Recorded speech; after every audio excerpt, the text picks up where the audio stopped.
Au nom du Père et du Fils et du Saint-Esprit. Amen. Seigneur, viens à mon aide. Et ma bouche faiblira ta louange. Gloire au Père et au Fils et au Saint-Esprit, ô Dieu qui est, qui était, qui vient, pour les siècles des siècles. Amen. Alléluia.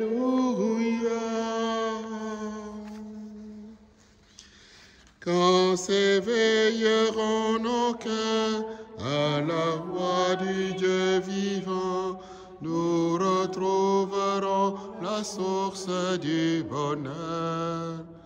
Quand se lèveront nos mains pour chanter le Dieu vivant, nous retrouverons l'espoir des lendemains.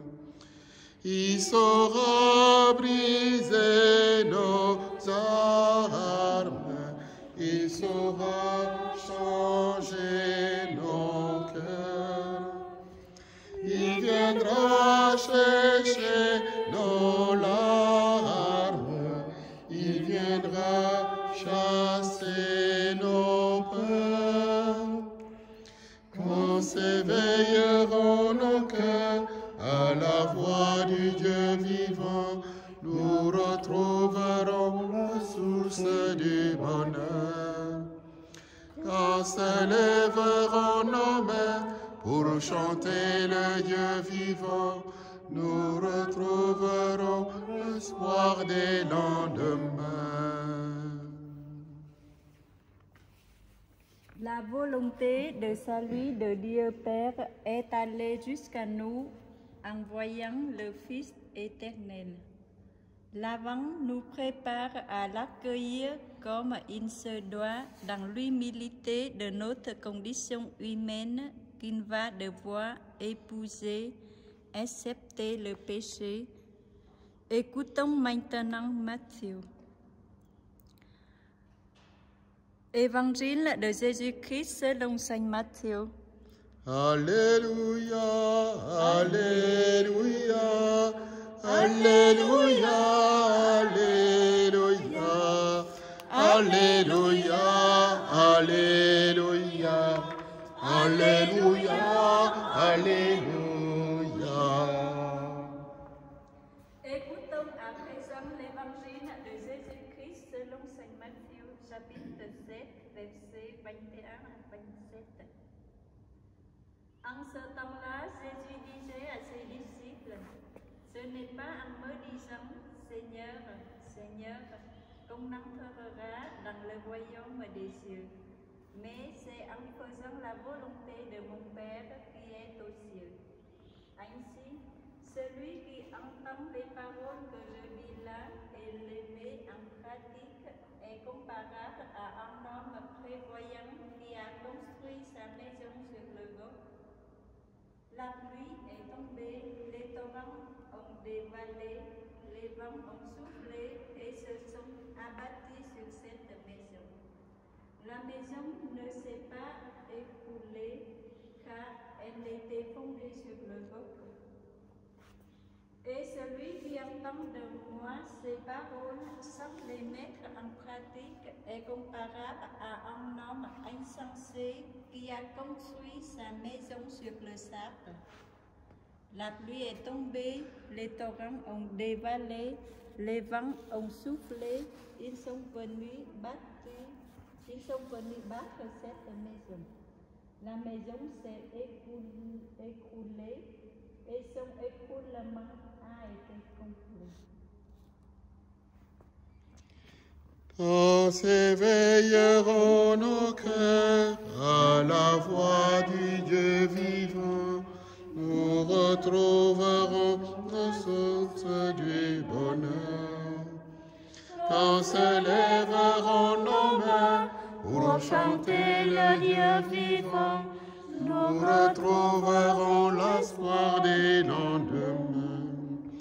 Il habite avec les hommes, le vieux monde peut mourir. Il Il annonce son royaume, il nous ouvre l'avenir. S'éveillera nos cœurs à la voix du Dieu vivant, nous retrouverons la source du bonheur. Quand se lèveront nos mains pour chanter le Dieu vivant, nous retrouverons l'espoir des lendemains.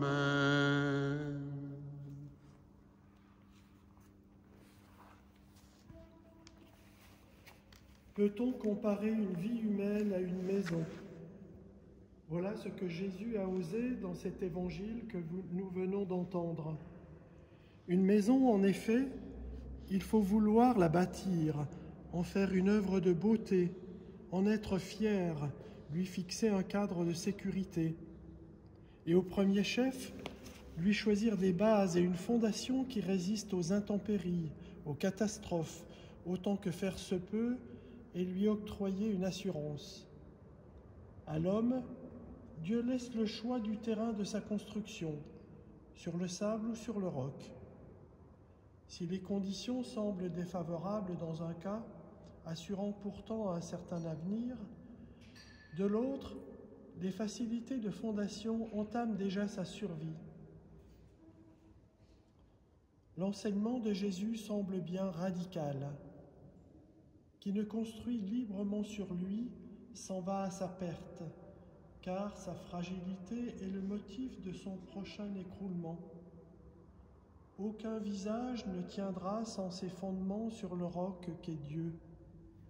Avec Dieu, maître du temps et de l'histoire, l'homme prend en compte le climat et la durée pour s'édifier et édifier son environnement habitable. Le rêve d'une espérance se situe dans cette capacité donnée à l'homme d'y apporter fidèlement sa pierre d'édifice.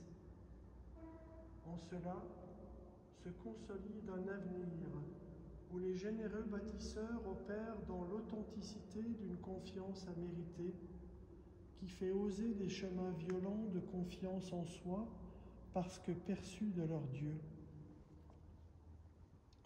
D'ailleurs, où est l'avenir des créatures là où leur Créateur venait à manquer?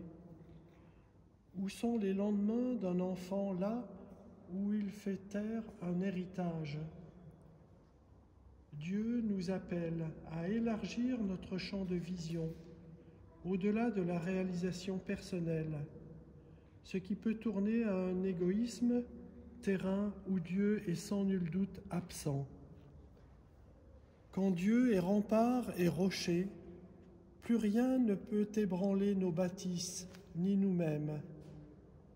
La béatitude vient à point nommé lorsque l'homme s'en remet à son Dieu, qui bâtit à son tour pour l'homme. Dieu devient le partenaire d'un ouvrage assumé de concert pour le salut du monde et la gloire du Père. Chantons le fil rouge de notre avant en paroisse. Préparez le chemin du Seigneur, ouvrez large la porte de vos cœurs, il viendra le Sauveur et tout homme verra le salut de Dieu. Dans l'Évangile, il est fait cas de la volonté du Père. Le Seigneur Jésus nous a laissé une belle prière évoquant aussi cette bienveillante volonté de Dieu Père. Animés de son Esprit Saint, nous osons dire « Notre Père, qui es aux cieux, que ton nom soit sanctifié, que ton règne vienne, que ta volonté soit faite sur la terre comme au ciel. Donne-nous aujourd'hui notre pain de ce jour. pardonne-nous nos offenses, comme nous pardonnons aussi à ceux qui nous ont offensés. Et ne nous laisse pas entrer en tentation, mais délivre-nous du mal. Car c'est à toi qu'appartiennent le règne, la puissance et la gloire, pour les siècles des siècles. Amen. Bénissons le Seigneur. Nous